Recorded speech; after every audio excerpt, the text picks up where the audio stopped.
کیا کوئی ایسا شخص ہو سکتا ہے جو شیعہ بھی ہو اور سنیوں کے لیے بھی لڑے، جو ایران کا بادشاہ ہو اور فلسطین کے مظلوم سنی عوام کی آواز بھی ہو؟ آج ہم ایک ایسے انسان کی کہانی بیان کرنے جا رہے ہیں جس نے پوری زندگی یہ ثابت کرنے میں لگا دی کہ مسلمان ایک ہیں، آیت اللہ سید علی خامنہئی۔ 19 اپریل 1939 میں مشہد مقدس کی تنگ گلیوں میں ایک عالم دین کے گھر میں ایک بچے نے آنکھ کھولی۔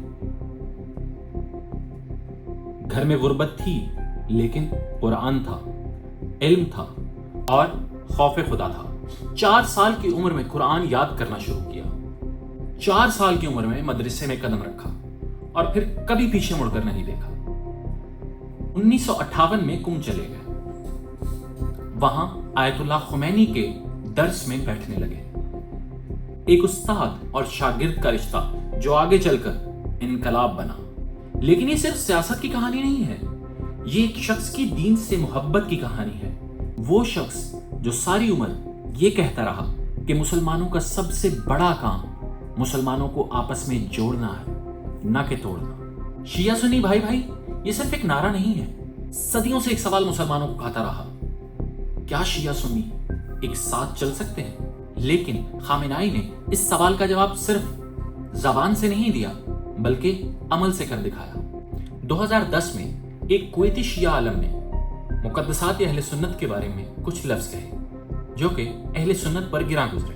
تب خامنہئی صاحب نے ایک تاریخی فتویٰ جاری کیا جو کہ اہل سنت کے لیے تھا۔ یہ فتویٰ شیعہ مرجع نے سنیوں کے دے دیا۔ مصر کی الازہر یونیورسٹی نے داد و تحسین پیش کی۔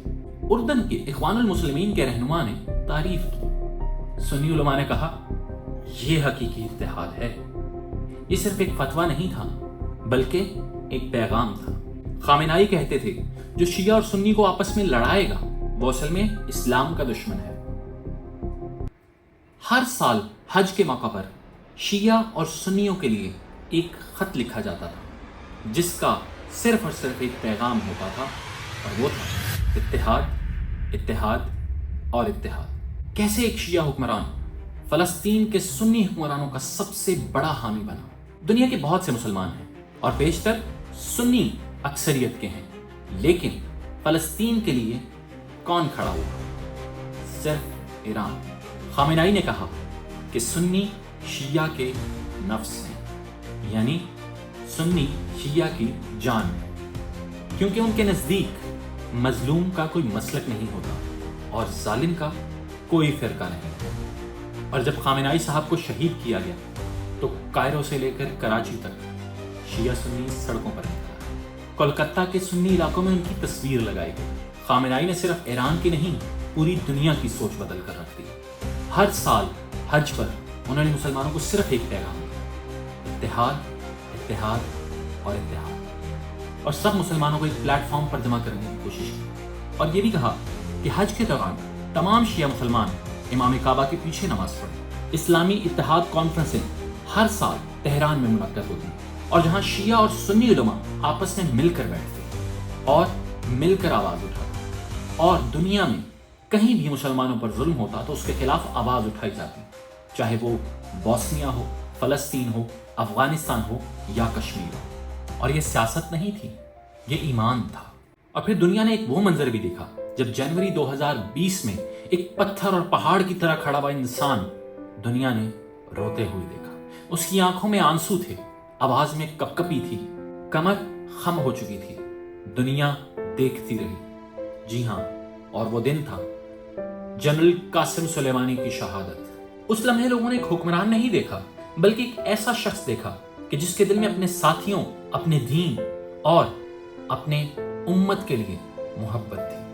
اور پھر وہ سیاہ دن آیا جب 28 فروری 2026 کو امریکہ اور اسرائیل کے مشترکہ حملے میں خامنہئی صاحب اس جہان فانی سے رخصت ہوئے، ان کو شہید کر دیا گیا اور وہ ہم میں نہیں رہے۔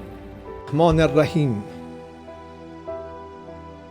انا للہ و انا الیہ راجعون۔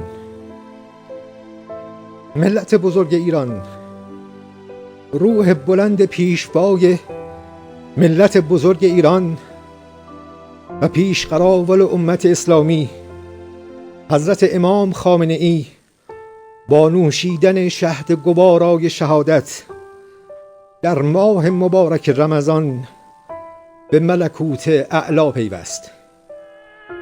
شورای عالی امنیت ملی در این زمینه بیانیه‌ای به این شهر صادر کرده است.